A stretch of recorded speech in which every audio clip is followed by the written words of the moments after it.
दुनिया वालों से पूछो कि नवरात्रे में कन्या भोज क्यों कराते हो। दुनिया वालों से पूछो कि नवरात्रे में बेटियों को क्यों ढूंढने जाते हो। दुनिया वालों से पूछो कि नवरात्रे की अष्टमी और नवमी पर कन्या का पूजन क्यों करते हो।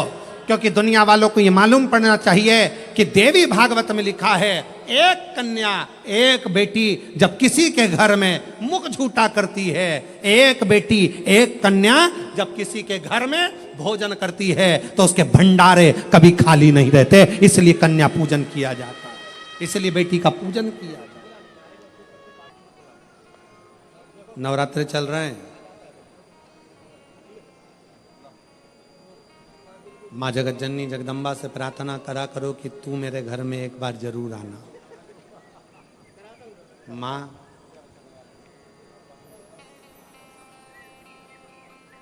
प्रत्येक घर के अंदर एक बेटी का जन्म जरूर होना चाहिए। माँ और बाप को दूसरा जन्म नहीं लेना पड़ेगा, वो भगवान शंकर के धाम में खूब आनंद के साथ कैलाश पर बैकुंठ में स्वर्ग के सिंहासन पर बैठेगा। स्वर्ग सिंहासन में माननीय विधायक महोदय श्री राजेश दादा पांडवी जी को जब पहले दिन की कथा में पांडवी जी आए, बेटी उनके साथ में थी, पूजन कर रही थी बेटी भी, देखकर मुझे बहुत खुशी, बहुत ऐसा लग रहा था जैसे शंकर भगवान अशोक सुंदरी के साथ बैठकर आराधना कर रहे हों, शिव की स्तुति कर रहे हैं। मैं पांडवी जी को इसका लिए धन्यवाद देता हूं। साधुता, साधु प्रसन्न हुई।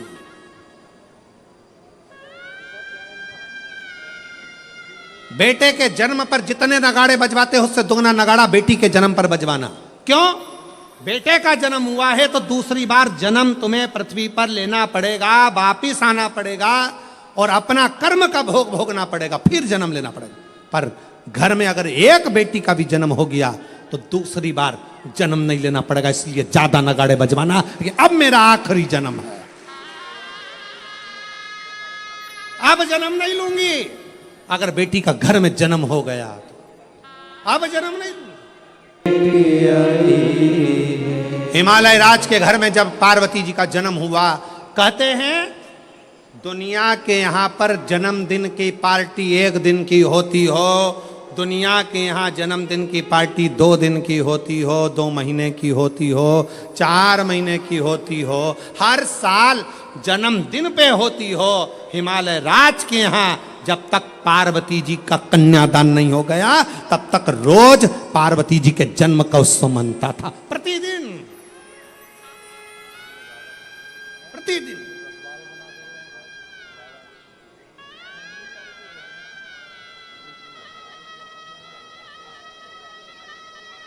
पार्वती जी के जन्म का उत्सव रोज मनता था हिमालय राज के घर, रोज।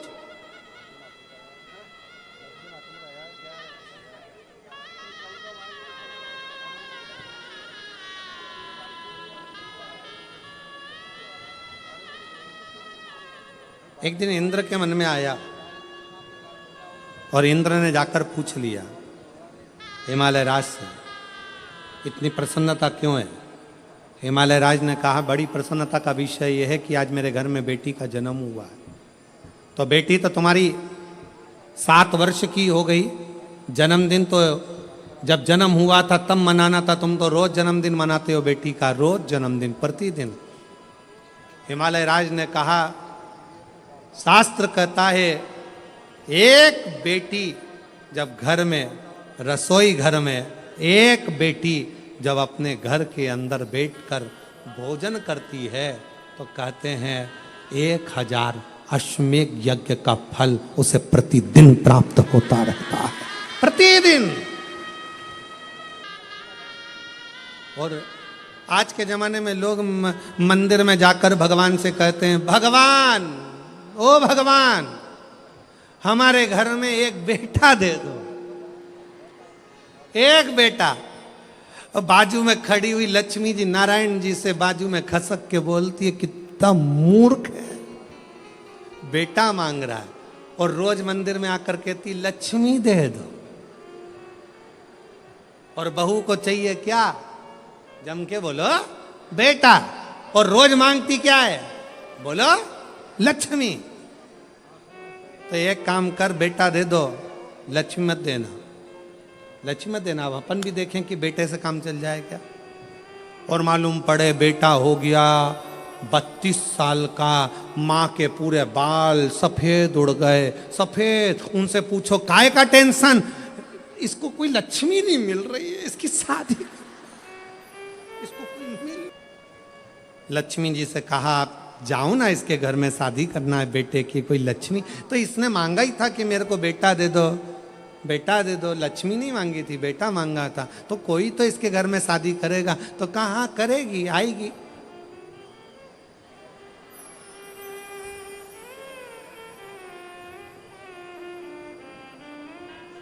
आएगी पावागढ़ वाली आएगी।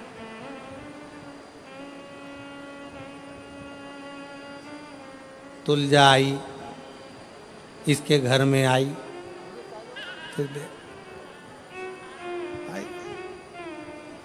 फिर सवेरे शाम सास रोज आरती गाएगी। हम हो मैया हम सब उतारे तेरी आरती। तेरे घर के सास ससुर पे बीड़ पड़ गई है भारी। पति देव पर ऐसे टूटे जैसे सिंह सवारी। अरियो बच्चों को धोने वाली, सुबह शाम चिल्लाने वाली।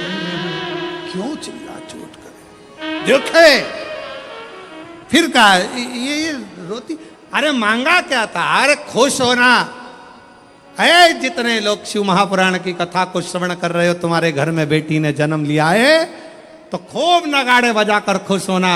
अगला जन्म नहीं, अगला जन्म शिव के चरण में होगा, शंकर के चरण। छूट गए जन्म और मरण के प्रपंच से, छूट गए।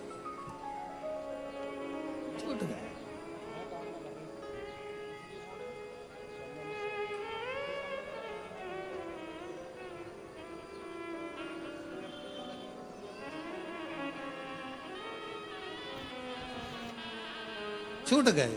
जन्म और मरण के प्रपंच से छुटकारा मिल गया। बेटी बेटी बेटी।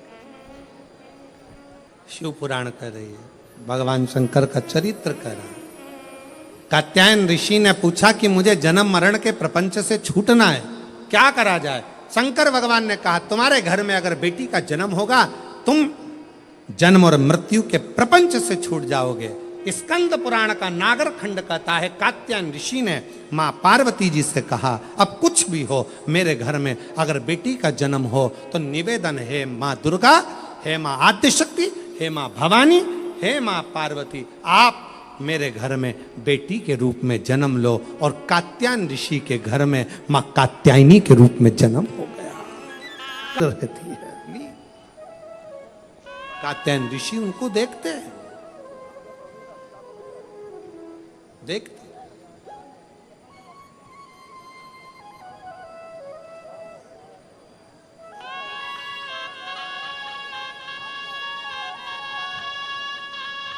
और जब कहते हैं महिषासुर का वध करने वाली भी वही कात्यायनी है, वही कात्यायनी। माता कात्यायनी ने कहा कात्यायन बाबा से, पिताजी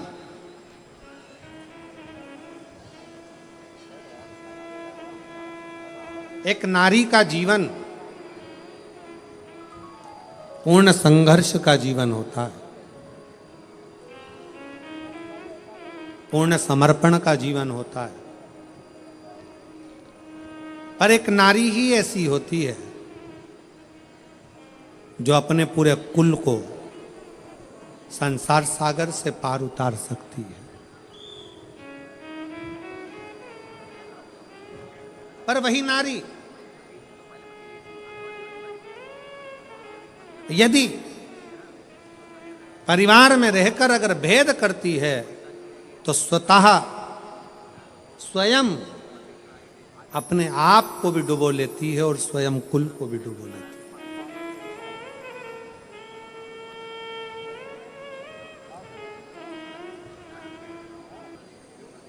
तुम्हारे घर में अगर 4 बहुएं हैं, 5 बहुएं हैं, 3 बहुएं हैं, 2 बहुएं हैं, 6 बहुएं हैं, सास का सबसे बड़ा कर्तव्य होना चाहिए कि इन बहुओं में कोई भेद नहीं होना चाहिए। कोई भेद, मेरी बड़ी अच्छी कि छोटी अच्छी कि मंजली अच्छी कि संजली अच्छी, मेरी बड़ी बहू ज्यादा अच्छी है कि छोटी बहू ज्यादा अच्छी है। बहुओं को कभी पलड़े में तोलना नहीं है।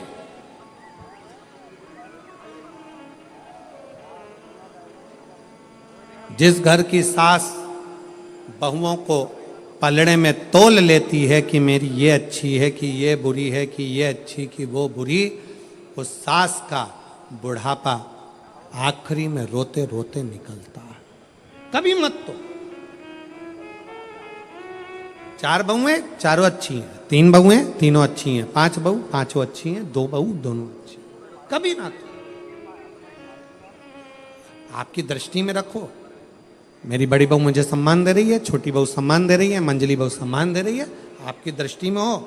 पर जनमानस के सामने ये बात कभी ना आए, किसी रिश्तेदार के सामने ये बात ना आए कि मेरी बड़ी अच्छी कि छोटी अच्छी, कि बड़ी बुरी कि छोटी बुरी, कि कौन कैसा, ये भेद कभी मां के मन में ना।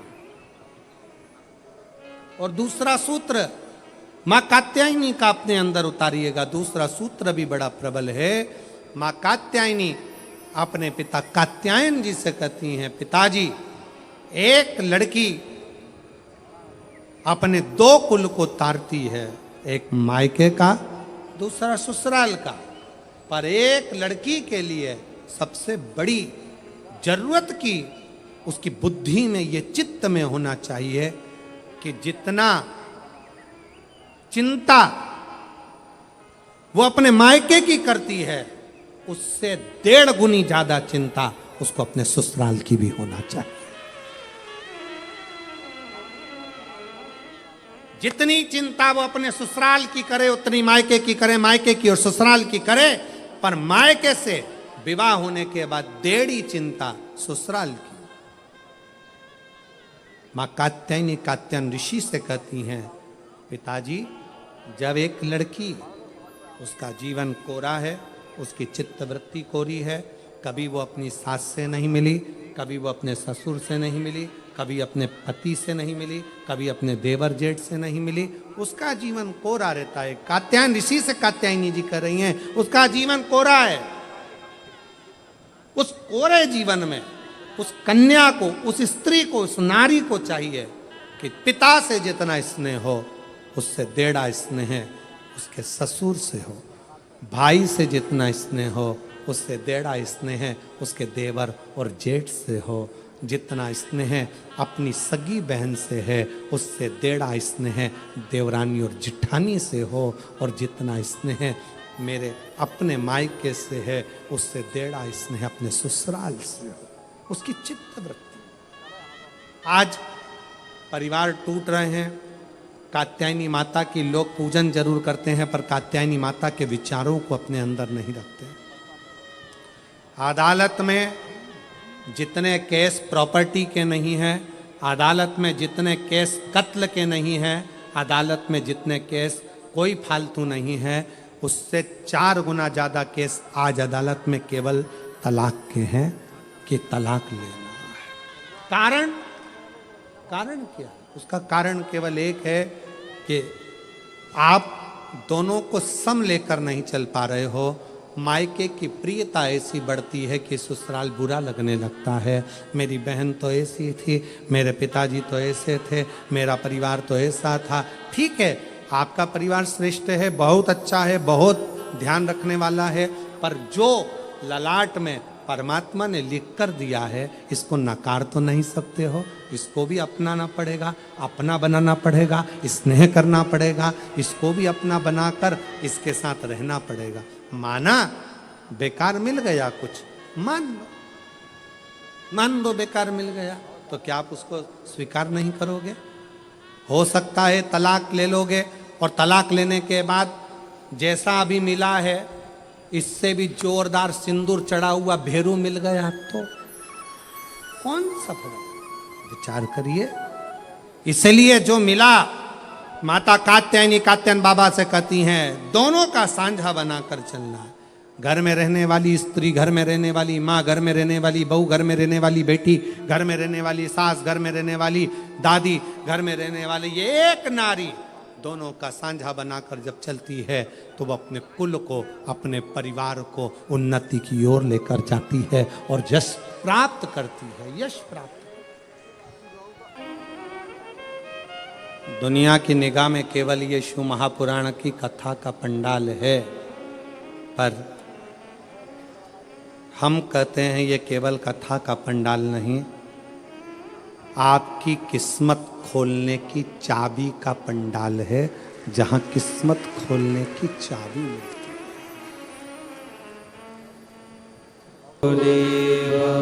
शंकर भगवान के शिवलिंग के नीचे का स्थान कुबेर का होता है, शंकर भगवान के कैलाश के नीचे का स्थान कुबेर की लक्ष्मी का होता है। इसलिए प्रत्येक शिवालय में तुम्हारे घर में अगर छोटा सा भी शंकर का शिवलिंग है, तुम्हारे घर में अगर छोटा सा भी मट्टी का, पत्थर का, लकड़ी का, पीतल का, तांबे का, स्फटिक का, पारद का, जिसका भी तुम्हारे घर में अगर छोटा सा भी अगर शिवलिंग है, तो तुम्हारे घर में जहां शिवलिंग रखाता है समझ लेना वहां लक्ष्मी बढ़ती चली जाती है, लक्ष्मी कम नहीं हो सकती, बढ़ेगी।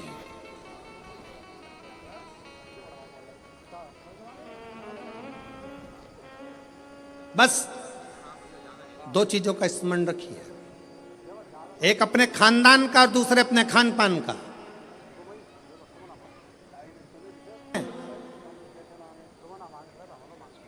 जब अंग्रेजों ने भारत पर हुकूमत करी है तो उन्होंने विचार करा सबसे पहले कि करा क्या जाए, भारत के लोगों को अपना गुलाम कैसे बनाया जाए। तो उन्होंने सबसे पहला प्रयास करा कि इनके खानदान मिटाए जाएं। जो राजसी खानदान थे, जितने जितने राजा हुआ करते थे, उन राजाओं के रजवाड़ों को, उन राजाओं के घरानों को तोड़ने का प्रयास किया गया। पहले खानदान तोड़े हैं, और जब राजाओं के खानदान नहीं टूट पाए, जब राजघराने नहीं टूट पाए, फिर इन्होंने खान पान तोड़ा। खान पान क्या? गलत तरह का भोजन विदेश से बुलाते थे और भारत के लोगों को वो गलत तरह का भोजन कराते थे। भारत में रहने वाला सनातनी कभी भी नॉनवेज छूता नहीं था।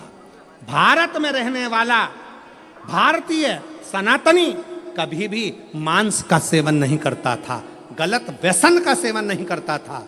वो तो ये अंग्रेजों ने तुमको गुलाम बनाने के लिए जब खानदान नहीं तोड़ पाए तो खान पान को तोड़ा है, तुम्हारे खाने का तरीका बदल दिया, तुम्हें वेज से नॉन वेज बना दिया, तुम्हें ले जाकर गलत भोजन में लगा दिया।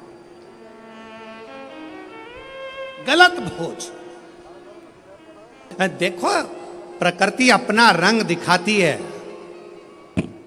जिन जिन देशों में जिंदा जीवों को तलकर तड़फा कर मारते हैं, उन देशों की हालत आज देख लो कि ऐसा भूकंप आया कि बिल्डिंगें धाती चली गई और कितने लाख कितने लोग उस बिल्डिंग में दब दब के मर गए। लोगों को मालूम तक नहीं है कि कितने मर गए, कितने मरे।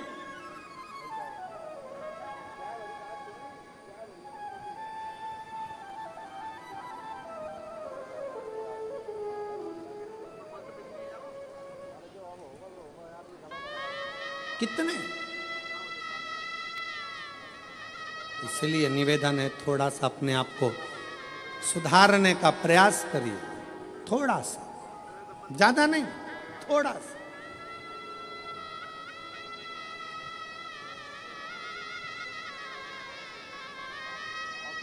जो गलती हो गई, अभी तक जो गलती कर ली, उस गलती को अब छोड़ने का प्रयास करो। मदिरा के नशे में हो, मदिरा छोड़ने का प्रयास करो। गलत भोजन के चक्कर में हो, छोड़ने का प्रयास करो।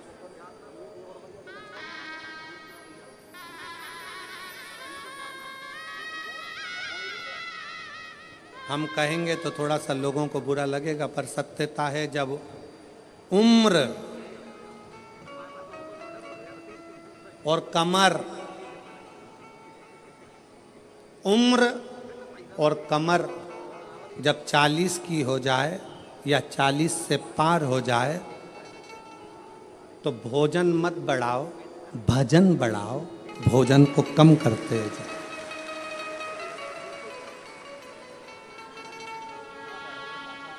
जम के बोलो जरा, क्या? उम्र और, अरे अरे अच्छे से बोलो, उम्र और कमर जब 40 की हो जाए, तो भोजन की मात्रा नहीं बढ़ाना है, भजन की मात्रा बढ़ाना है। भोजन की मात्रा कम करो और भजन की मात्रा को बढ़ाते चलो, बढ़ाते चलो। विठल विठल विठला, बढ़ा।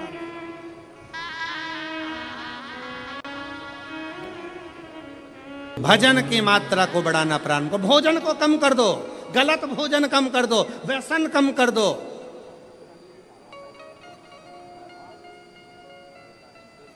गलत विचार कम कर दो, गलत सोच कम कर दो।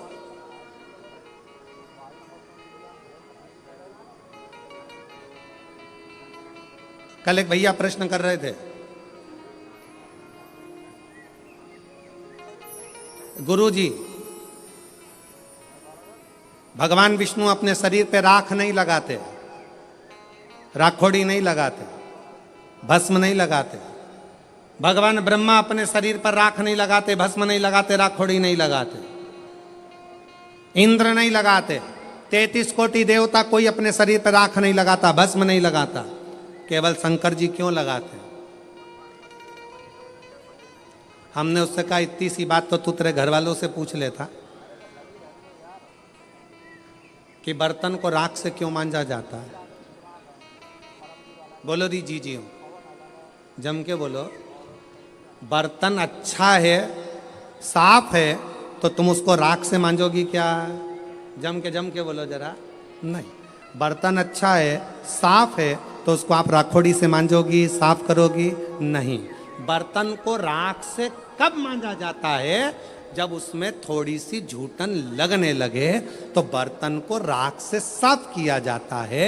मेरे शंकर भगवान ने सबको प्रेरणा दी है कि लोभ, आसक्ति, तृष्णा, वासना और ये अपनों की झूठन जब अपने पर लगने लगे तो तन पर थोड़ी सी भस्म चढ़ा लेना चाहिए, तो ये झूठन दूर होती चली जाती है। ये झूठन दूर हो, ये संसार की झूठन है। ये लोभ, ये तृष्णा, ये आसक्ति, ये वासना, ये नाते, ये रिश्ते, ये कुटुंब, ये कबीले, ये वो झूठन है जो हमारे शरीर से लगती चली जाती है, लगती चली जाती है। इसको दूर करो।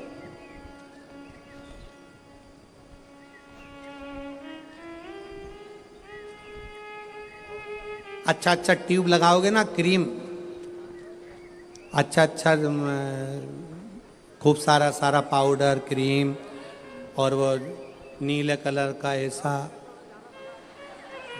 और लाइन, और फिर उसमें डब्बा, फिर वो माला के वो धागा, एक नहीं दो, और फिर वो दो धागा ऐसा घुमा के, ऐसा करके। तो शिव महापुराण की कथा कर रही है। जितने ऊंचे पद पर मेरे देव अधिदेव महादेव बैठे हैं, भगवान शंकर देव नहीं है, महादेव हैं। देवों में भी देव महादेव है। ऊंचे पद पर बैठे हैं, इसलिए वो गंभीर हैं, इसलिए वो सहते हैं दुनिया की आलोचना, दुनिया की गालियां, दुनिया के ताने, दुनिया के अपशब्द।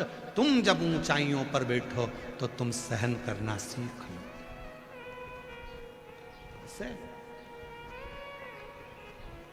पर ऊंचे पद पर बैठने वाला ही सह सकता है। कौन सह सकता है? ऊंचे पद वाला। हो सकता है हमारी बात का अब किसी को बुरा लग जाए, जितने लोग टीवी पर कथा सुन रहे हो, जितने सोशल मीडिया पे सुन रहे हो सकता है उनको बुरा लग जाए। अब लग जाए तो लग जाए, उसमें कोई बड़ी बात नहीं है। पर समझना, जो ऊंचे पद पर बैठ गया, प्रधानमंत्री मुख्यमंत्री के पद पर, बड़े पद पर जो बैठ जाता है, उसको उसकी आलोचना होती है, वो ज्यादा जवाब नहीं देता। कोई कुछ भी कह देता है, वो ज्यादा जवाब नहीं देता, क्योंकि वो इतने ऊंचे पद पर बैठा है। कहाँ प्रधानमंत्री, मुख्यमंत्री, राष्ट्रपति, बहुत बड़ा पद पर बैठा है। और जो छोटे पद पर होता है उसकी आलोचना कोई करके बता दे। अपने ही पास में पार्षद जी रहते हैं, उनकी आलोचना करके बताओ अपने क्षेत्र में, फिर वो पकड़ के ले जाएंगे, प्रसाद दे देंगे। ऊंचे पद पर बैठा है इसलिए उसने सहन करा। जो अभी पद पर चढ़ा है, जो धीरे धीरे आगे बढ़ा है, उसकी जब आलोचना होती है तो उसे सहन नहीं होता। लाओ उसको पकड़ कर ले जाओ उसको कमरे में, देव प्रसाद लपक।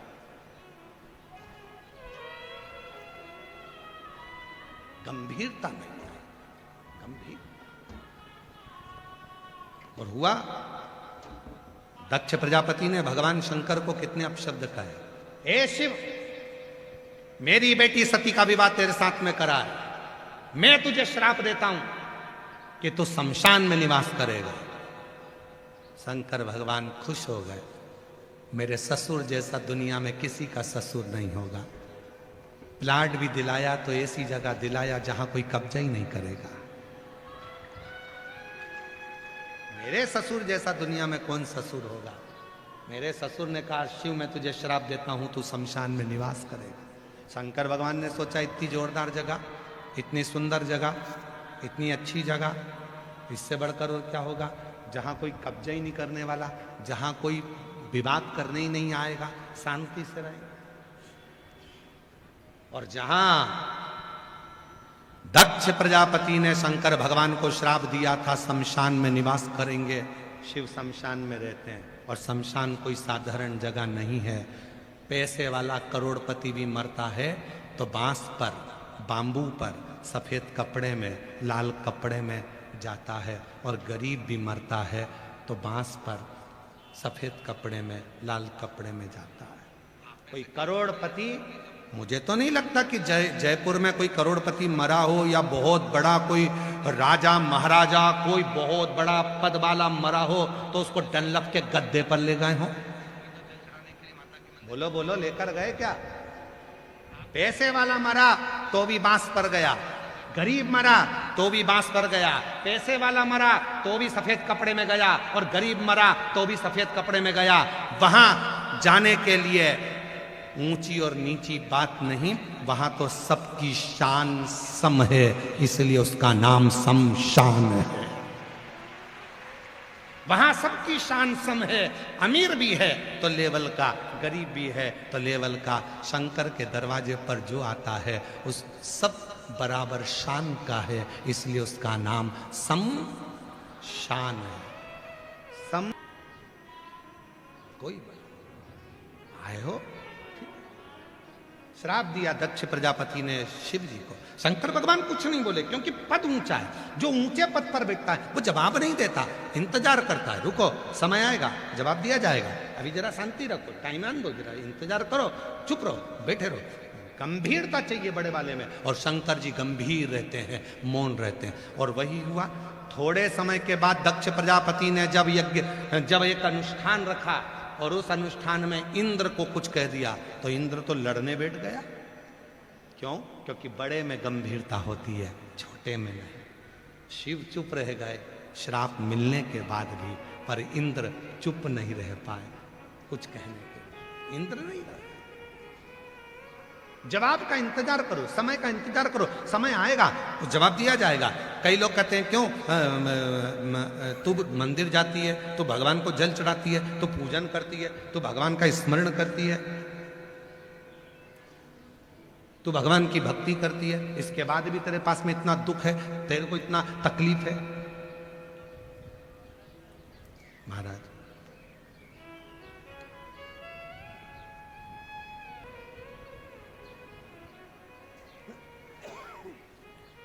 मेरा नाम मनीषा नागर है, पति का नाम मुरली नागर है, निवासी ग्राम बम्बूली, तहसील नेनवा, जिला बूंदी, राजस्थान से है। गुरुजी, भोले बाबा की महिमा का मैं क्या गुणगान करूं, एक लोटा जल का क्या बखान करूं। हमारी शादी को 11 साल हो गए, लेकिन हमें संतान का सुख प्राप्त नहीं हुआ। हमने 11 साल तक बहुत इलाज करवाया, लगभग 10 लाख रुपए तक हमने खर्च कर दिए, पर कोई फायदा नहीं हुआ। हम पूर्ण तरह से हार चुके थे गुरुदेव, हर तरह से। तब आपकी कथा एक बार मैंने मोबाइल पर देखी और सुनना प्रारंभ करा। गुरुजी, हम सीहोर चले गए, वहां से आ गए। हमारे गांव के लोग हमसे कहने लगे तुम जाते हो, बाबा कुछ देता तो है ही नहीं। फिर भी हमने आस नहीं छोड़ी। हम हर 2 महीने में सीहोर जाने लगे।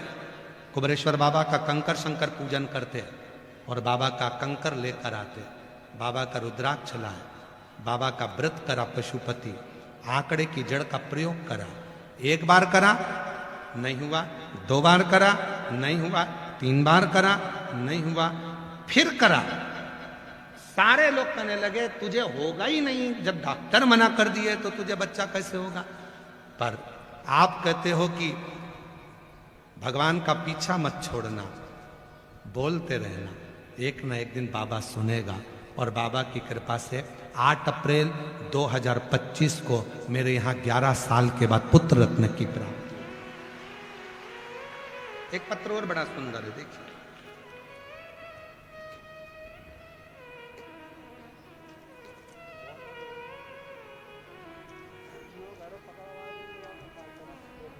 मेरा नाम बंटी रावत है। कहीं बैठे हो बंटी रावत जी?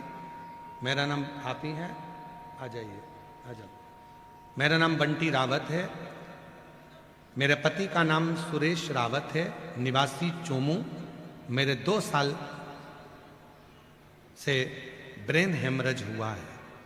डॉक्टर ने मुझे यह कहा था कि 10 लाख में से 1 हो जो बिना ऑपरेशन के तुम चल रही हो।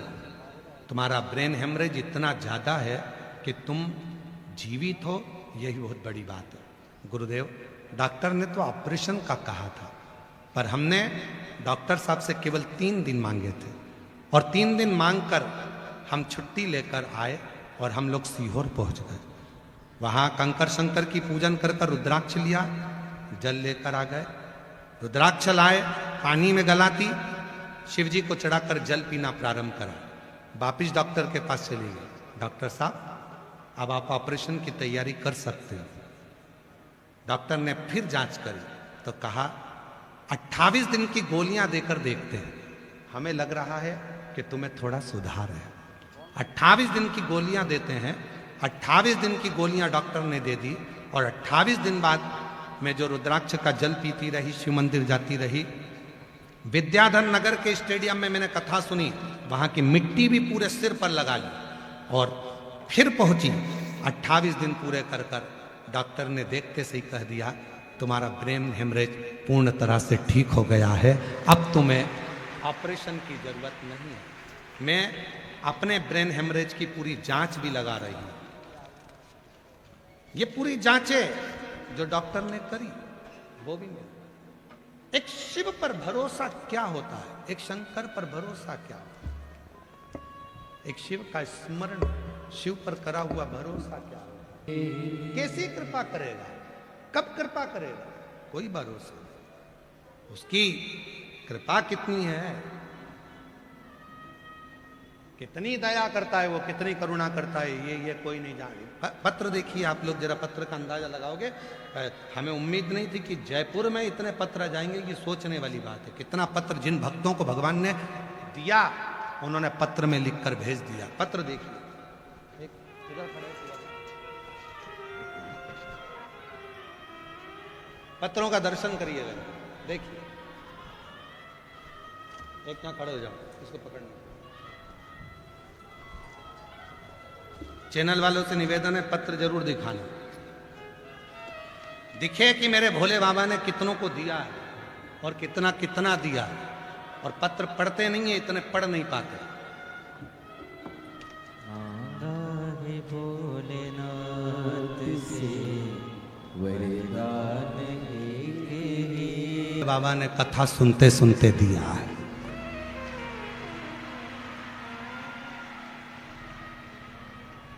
और भीलवाड़ा की तैयारी रखना, 3 महीने का इंतजार मेरा शिव नहीं करता। आप में से ना जाने कितने होंगे जिनकी झोली और गोदी मेरा बाबा भीलवाड़ा से पहले भर देगा और बुलाकर पत्र लिखवा। ये वो शिव है। ले जाओ,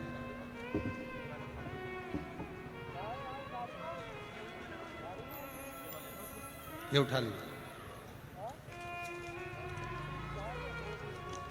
ले जाओ।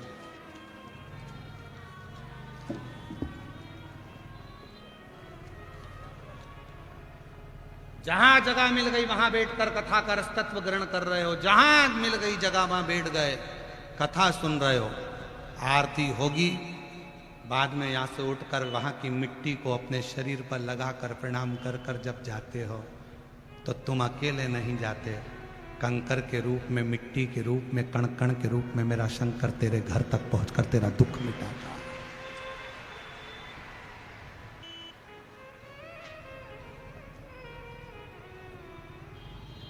कण कण के रूप में वो तुम्हारे शरीर से लगकर तुम्हारे घर तक पहुंचता।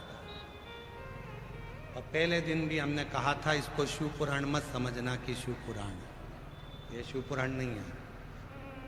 ये अपने पिता का घर, बाबुल से कही हुई बात यहां स्वीकार।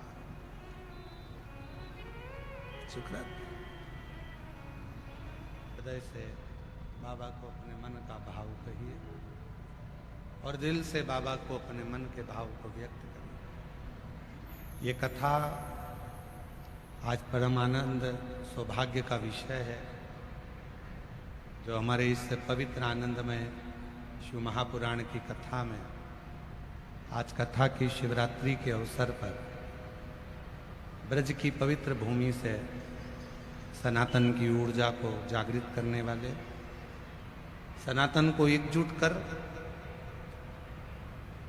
विधर्मियों को चैलेंज देने वाले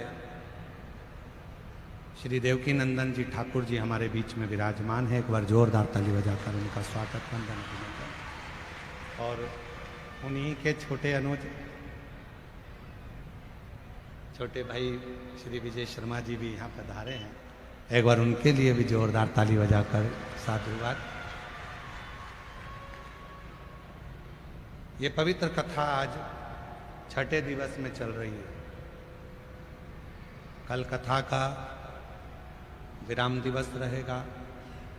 सुबह 8 बजे से 11 बजे तक कथा रहेगी और टीवी पर वही 2 बजे से 5 बजे तक आएगी। ये कथा कल 26 मार्च को विराम होगी, फिर 30 मार्च से 5 अप्रैल तक आरणी यवतमाल दोपहर 2 बजे से 5 बजे तक प्रारंभ। जो आलोचना को भी स्वीकार कर लेते,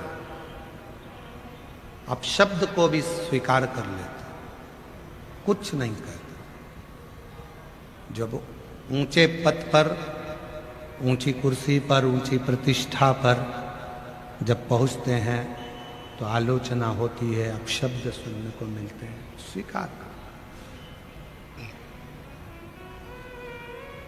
कोई छोटा पद होगा तो आप आलोचना का जवाब भी दोगे। प्रधानमंत्री, मुख्यमंत्री, राष्ट्रपति ये बड़े बड़े जो पद होते हैं, कितनी आलोचनाएं मिलती हैं, कितने अपशब्द मिलते हैं, कितने ताने सुनने को मिलते हैं, पर कोई जवाब नहीं, शांत। छोटा मोटा कोई हो तो भाई बाद में चलो साइड में लो, इसको प्रसाद दो, बोला नहीं। श्राप दिया भगवान शंकर को दक्ष प्रजापति ने, तुम शमशान का निवास करो। शिव शमशान, पर उसमें भी एक सुख है। जहां सबकी शान सम है, उसी का नाम सम। कोई अमीर नहीं, कोई गरीब नहीं, कोई बड़ा नहीं, कोई छोटा नहीं, सबकी समता का भाव है। वहां कोई बड़ा है, कोई छोटा।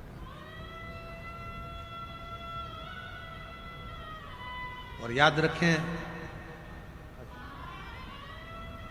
पति से अधिक प्रेम मिलता है।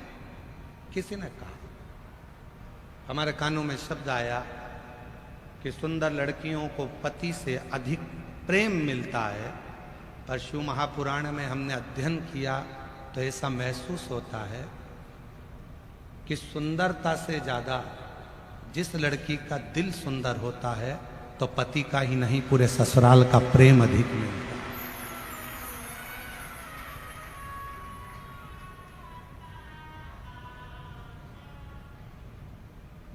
दिल सुंदर होना चाहिए तो फिर पूरे ससुराल का प्रेम मिलेगा। पति का तो प्रेम मिलेगा ही, पर ससुराल का भी मिलेगा, सबका स्नेह मिलेगा।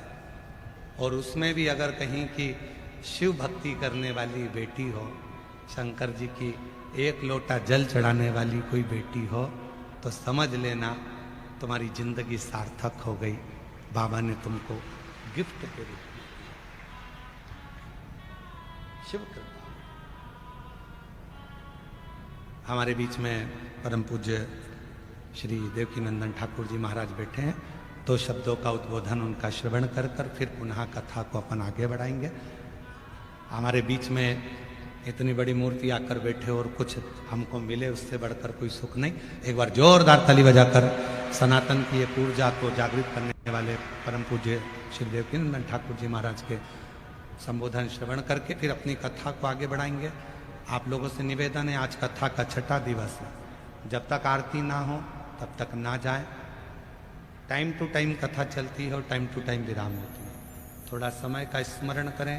कथा की शिवरात्रि है, कोई उठ के भी जाए तो उसके पांव पकड़ कर कह दो थोड़ी देर बैठे रहे, आधा घंटा और कथा, शुभ लाभ लेंगे और आनंद लेंगे अपने जीवन को। अब तुमने जितना क्रीम लगाया है, तुमने जितना स्नो लगाया है, तुमने जितना पाउडर लगाया है, ईमानदारी से बोलो, इतना क्रीम पाउडर लगा के तो लोग तुम्हारे पास में आएंगे ही आएंगे। बोलो सही है कि गलत है? आएंगे। अगर शंकर भगवान तो पहले से इतने ब्यूटीफुल थे, पहले से इतने सुंदर थे, इतने सुंदर,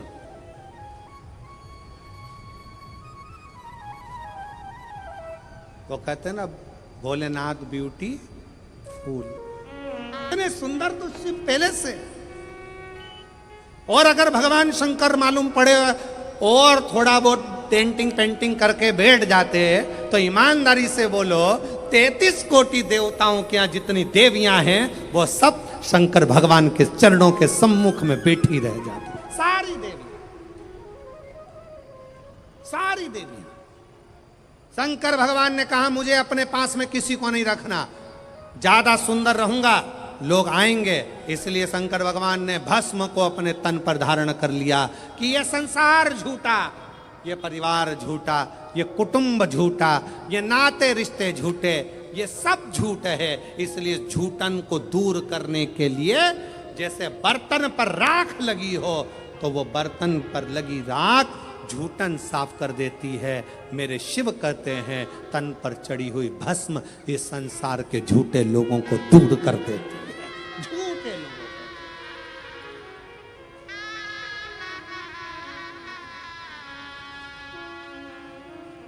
जो नाम शिव का ले कल्याणी दर्शन देवे, भोलेनाथ ब्यूटीफुल।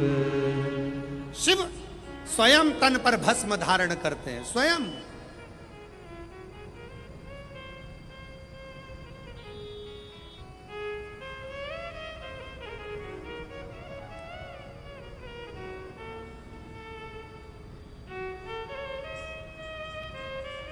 अगर कोई तुमसे कहे शंकर जी का भजन करने वाले को शंकर भगवान विरक्त बना देते हैं, कोई तुमसे कहे शंकर जी के भजन करने वाले को शंकर भगवान अकेला दूर एकांत में ले जाकर बिठा देते हैं, तो सब झूठ समझना। शंकर भगवान स्वयं भजन करते हैं तो पार्वती को पास में रखते हैं, शंकर भगवान स्वयं भजन करते हैं तो गणेश जी को पास रखते हैं, शंकर भगवान स्वयं भजन करते हैं तो कार्तिकेय को पास करते हैं। 33 कोटि देवताओं में कोई एक देवता ऐसा बता दो जो अपनी पत्नी, अपने बच्चे, अपने रिश्ते, अपने नाते सबको साथ रखते हो। केवल एक शंकर भगवान हैं जो अपनी बहुओं को, रिद्धि सिद्धि को भी साथ रखते हैं, जो अपने पोते आमोद प्रमोद को साथ रखते हैं, जो अपनी बेटी अशोक सुंदरी को साथ रखते हैं, जो अपनी बेटी जया विषहरा शामरी बारी दौतली देव उसको साथ रखते हैं। कोई एक देवता बता दो जो अपने पूरे रिश्तेदार के साथ अपने मंदिर में रहता हो। केवल एक शंकर भगवान जो अपने रिश्तेदार तो रिश्तेदार नंदी को भी अपने मंदिर में जगह देकर रखते हैं कि तू मेरे साथ में। केवल एक शिव है, शिव के सिवा कोई। शंकर भगवान कभी विरक्ति नहीं देते, शंकर भगवान परिवार को जोड़ देते हैं, शंकर भगवान कभी तुमको कष्ट नहीं देते, शंकर भगवान कष्टों से दूर कर देते हैं। दुनिया की ऐसी कौन सी बीमारी है जिसका इलाज शंकर की भक्ति ना कर पाई। एक पत्र है, देखिए।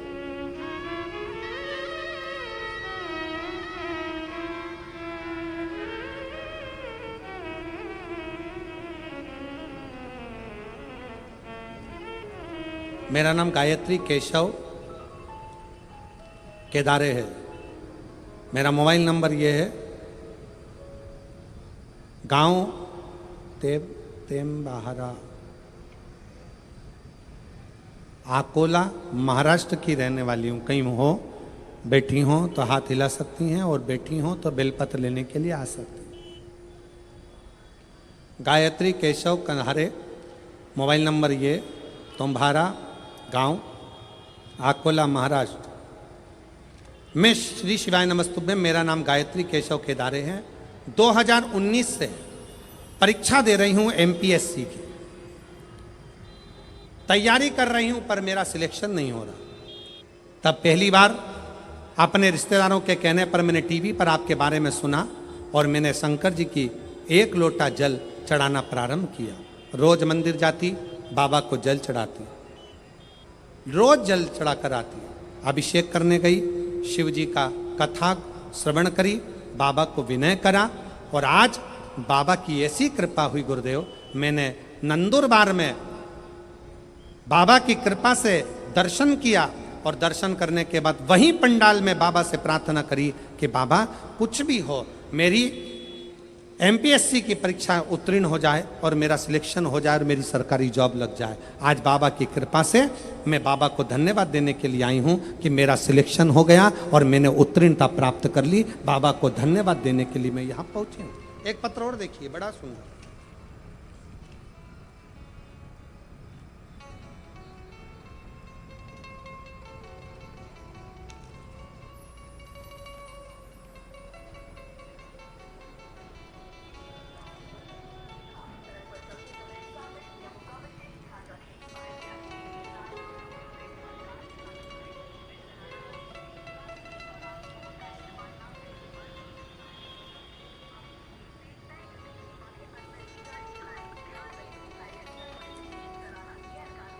मेरा नाम मंगला मणिलाल चौधरी है। मैं एड्रेस जरा आप लोग पढ़ लिया करो। मैं तहाड़ी तहसील शाहदा, जिला नंदुरबार में रहती हूँ। मेरा मोबाइल नंबर ये है। मुझे गर्भाशय में कैंसर की बीमारी सितंबर 2024 में थी। मैंने शुरुआत में नासिक के ट्रीटमेंट भी लिया, ऑपरेशन भी किया, फिर बाद में पूना का ट्रीटमेंट ली। मुझे बहुत तकलीफ होती थी। मैंने आपकी कथा के बारे में सुना। कैंसर कम नहीं हो रहा था, कैंसर बढ़ रहा था। तब कथा के बारे में सुना और भोले बाबा के ऊपर उनकी शरण में जाना प्रारंभ करा क्योंकि आप कहते हो सारी समस्या का हल एक लोटा जल, सारी समस्याएं मिट जाती है। तो मैंने ऑपरेशन से पहले जब दूसरा ऑपरेशन की बारी आई तब नासिक में शिवालय में जाकर भोले बाबा को श्रद्धापूर्वक भोलेनाथ जी के ऊपर जाकर जल चढ़ाया। उनको बीमारी का इलाज करेंगे बाबा, आप ही मेरा ऑपरेशन करोगे और आप ही संभालोगे। बाबा से विनय करा, रुद्राक्ष का जल शिव जी को चढ़ाकर पीना प्रारंभ किया। बाबा की ऐसी कृपा हुई, अब भोले बाबा की कृपा से मैं कैंसर की बीमारी से मुक्त हो गई हूँ और मेरा रिपोर्ट भी नील में आ गया है। मैं बाबा को यहाँ बहुत ज्यादा बाबा को मैं यहाँ धन्यवाद देने के लिए आई हूँ। कहीं बैठी हो तो एक बेलपत्र लेने के लिए आ सकती हूँ। शिव की भक्ति किसको कहते हैं? भगवान शंकर का गुणगान किसको कहते हैं? शिव का स्मरण किसको? शिव की उपासना किसको कहते हैं? शंकर भगवान की भक्ति किसको कहते हैं? शिव आराधना किसको कहते हैं?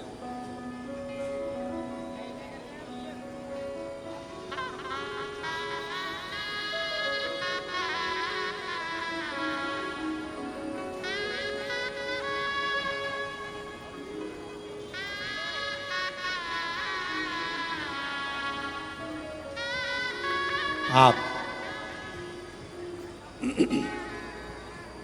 जब भगवान शंकर को हृदय से भाव से पुकारोगे, दिल से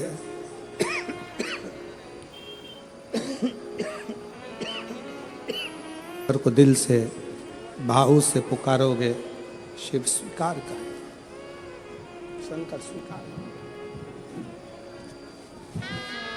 केवल एक विश्वास के साथ, एक भरोसे के साथ, एक दृढ़ता के साथ शिव की स्तुति करिए, शंकर के भजन करिए, शंकर का स्मरण करिए।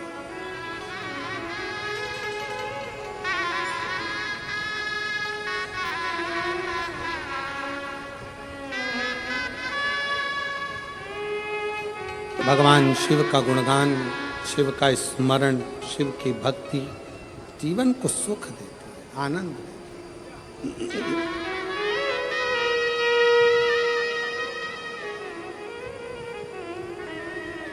कोई कहे आपसे कि शंकर भगवान विरक्ति दे देते हैं, नहीं, शिव तोड़ते नहीं हैं, शिव जोड़ते हैं, जोड़ते हैं।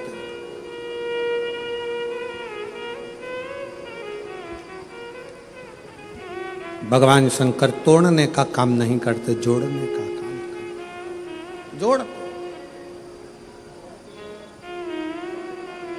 अब वो आधारित है आपके विश्वास पर।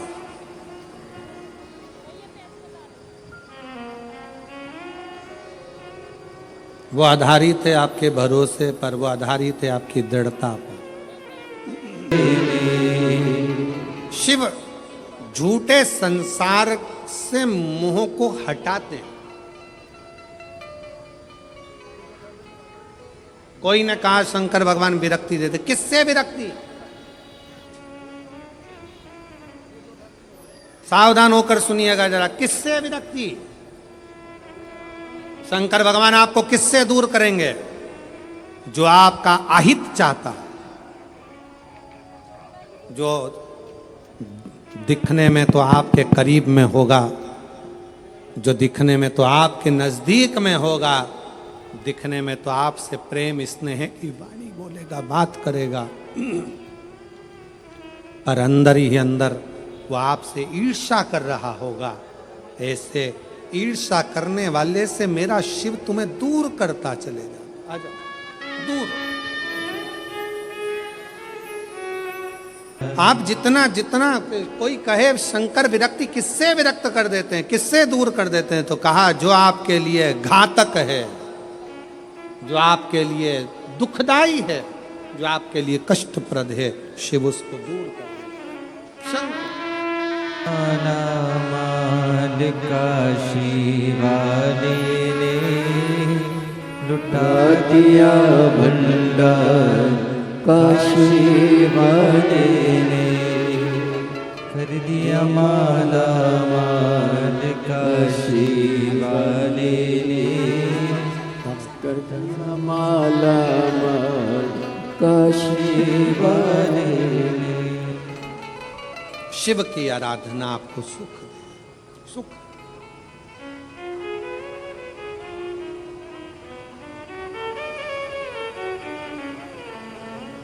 इसलिए भाव शिव अपने नजदीक में जो गलत गलत लोग रहते हैं उनको मेरा शंकर भगवान दूर करते चले जाता है।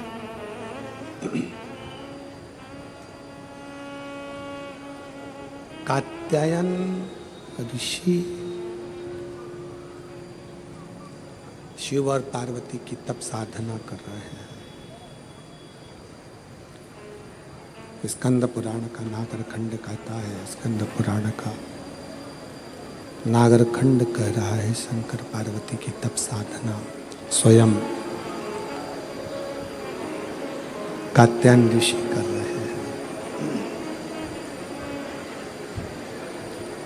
और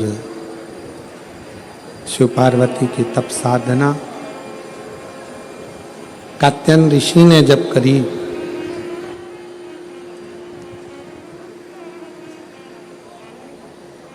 माता पार्वती और भगवान शंकर दोनों ने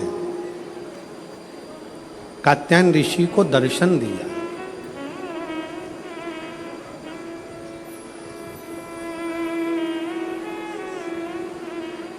शिव जी ने भी दर्शन दिया और माता पार्वती जी ने भी दर्शन दिया। माँ जगत जननी जगदम्बा दुर्गा भवानी ने भी दर्शन दिया। दोनों ने दर्शन दिया। पूछा क्या चाहिए तुमको, क्या दिया जाए, क्या प्रदान किया जाए, बोलो क्या देती। कात्यायन ऋषि सबसे पहला वचन कात्यायन ऋषि ने भगवान शंकर और पार्वती जी से कहा कि मेरा ये जन्म और मरण का प्रपंच छूट जाए। स्कंद पुराण का नागरखंड रिटर्न की आवाज क्लियर करो और थोड़ा प्रेशर अंदर का बढ़ाओ। नागरखंड स्कंद पुराण का कहता है, नागरखंड वर्णन करता है स्कंद पुराण का कि कात्यायन ऋषि ने भगवान शिव जी से केवल जन्म और मरण का ये जो प्रपंच है इससे छूटना चाहा।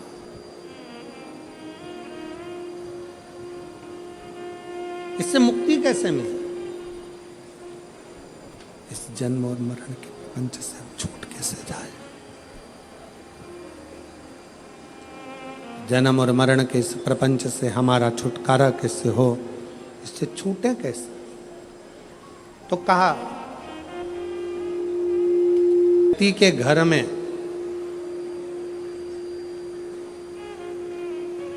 एक बेटी का जन्म होता है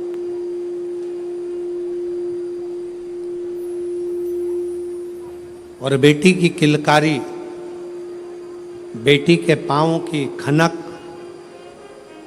बेटी के किलकारी पांव की खनक, बेटी के चरण जब किसी के घर के अंदर आते हैं और यदि शिव कृपा से, भगवान की करुणा से, भगवान की दया से माता पिता उस बेटी की परवरिश कर कर उसका कन्यादान अगर कर देते हैं तो उस माता पिता का भी अगला जन्म नहीं होता, वो इस जन्म और मृत्यु के प्रपंच से छूट जाए। अब इससे सरल क्या हो सकता है? जरा विचार करिएगा जरा, बहुत सावधानी से इस कथा का स्मरण करिएगा। बहुत ध्यान से सुनिएगा कि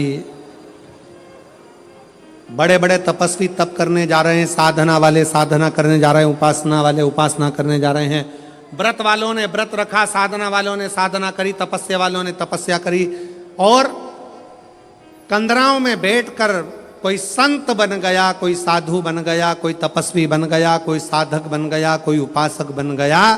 किस लिए? कि हम जन्म और मरण के प्रपंच से छूट जाएं।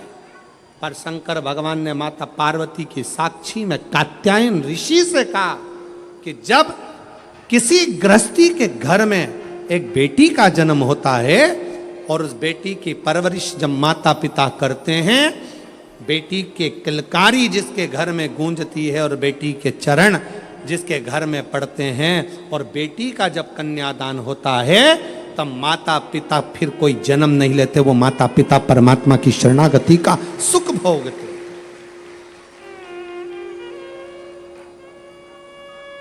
अब इसमें सबसे ज्यादा जरूरी चीज कौन सी है?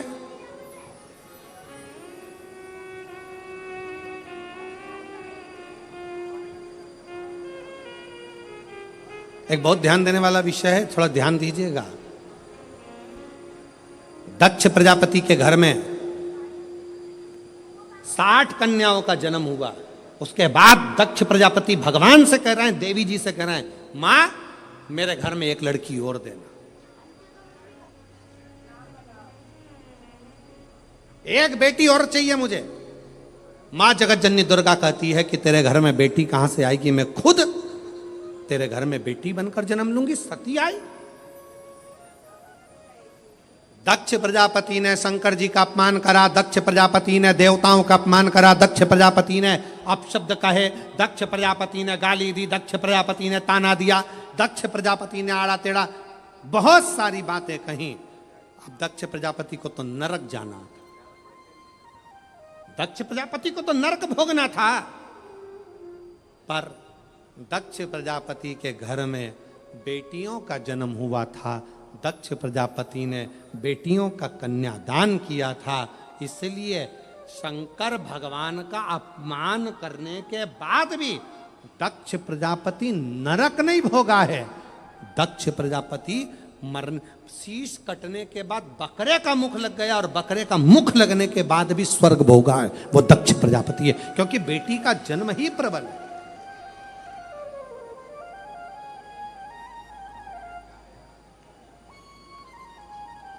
महाराज,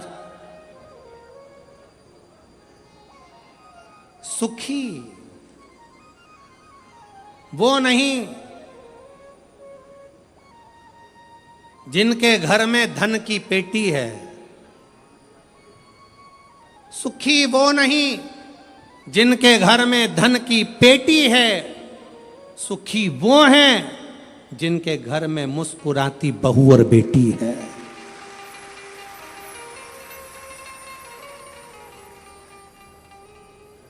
जिनके घर की बहुओं के चेहरे पर प्रसन्नता हो, जिनके घर की बेटियों के चेहरे पर मुस्कुराहट हो, समझ लेना कि उस घर में भले धन ना हो, पर वो शंकर की कृपा उसके घर में सदा बनी हुई है, सदा।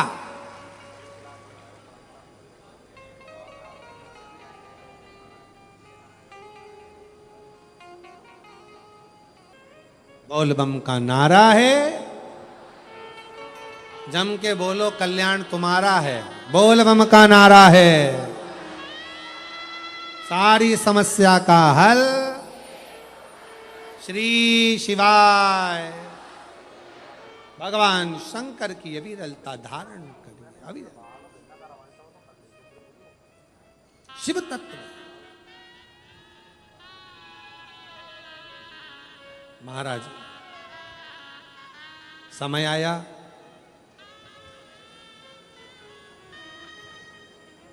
भगवान श्री गणेश जी महाराज का सुंदर आनंदमय प्रागट्य हुआ है। भगवान श्री गणेश जी महाराज पधार रहे हैं, जोरदार ताली बजाकर स्वागत करिए शिव पार्वती और भगवान श्री गणेश जी का। आनंद के साथ आज कथा का तृतीय दिवस यहाँ विराम ले रहा है।